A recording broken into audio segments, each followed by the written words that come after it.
From the National Newsroom of the Canadian Press, I'm Jason White. Calgary is easing more water restrictions, more than a month after a major water main break. Mayor Jody Gondek says Calgary's water supply is now at a level where residents can begin watering outdoor plants by hand with buckets of tap water. However, washing cars and using sprinklers are still among the uses off limits, but outdoor pools can now reopen. One person has been arrested during a pro-Palestinian protest at McGill University. The protest began Friday night after Montreal police dismantled an encampment in the financial district earlier in the day. A police spokesperson says a 66-year-old man was arrested for breaking windows at a McGill administration building and assaulting a campus security guard.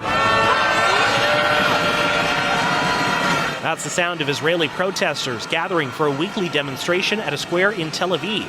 They're calling for the release of hostages taken by Hamas and for new elections to replace Prime Minister Benjamin Netanyahu. This week's protest comes as Hamas gives initial approval to a U.S.-backed ceasefire proposal. The ceasefire deal would see about 600 trucks enter Gaza daily, where the flow of aid supplies has been reduced to a trickle. But Hamas wants Israel to commit in writing to the terms of the deal, namely that Israel will continue negotiating a permanent ceasefire once the hostage releases begin. Canadian cancer specialists say they're excited about a new treatment for advanced prostate cancer. Pluvicto is a radioactive medication that specifically targets the cancer cells while minimizing damage to healthy tissue.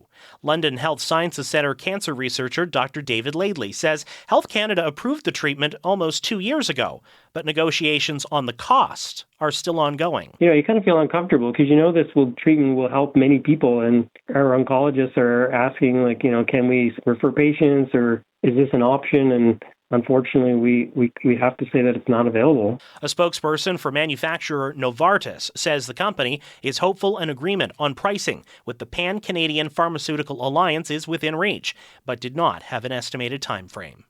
Cleanup crews in Nepal say it will take years to clean up the tons of trash left behind by visitors to Mount Everest. One Sherpa this year led a team that worked to clear trash and dig up dead bodies frozen for years near Mount Everest peak.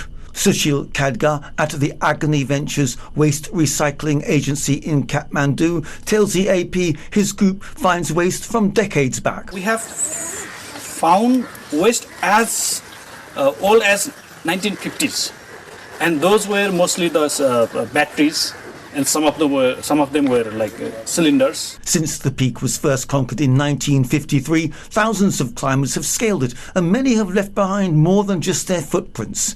I'm Charles Dilladesma. This is the Canadian Press.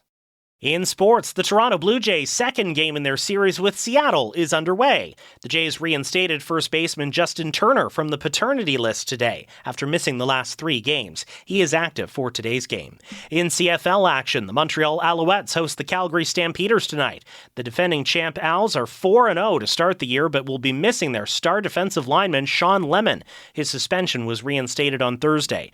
The 2-1 Stampeders, meantime, are coming in off a 22-19 overtime win over Winnipeg last week. Canada's Denis Shapovalov fell in a 5-round battle against American Ben Shelton in their delayed 3rd-round match at Wimbledon today. The match started yesterday but had to be suspended because of rain. And Russia says 10 of its wrestlers who were offered spots at the Paris Olympics as neutrals will refuse to compete. The Russian Wrestling Federation says its officials, coaches, and athletes had a meeting and unanimously decided to sit this one out. From the Canadian Press, I'm Jason White. Thanks for listening. Don't forget to follow and subscribe. For more of today's top stories, visit thecanadianpressnews.ca.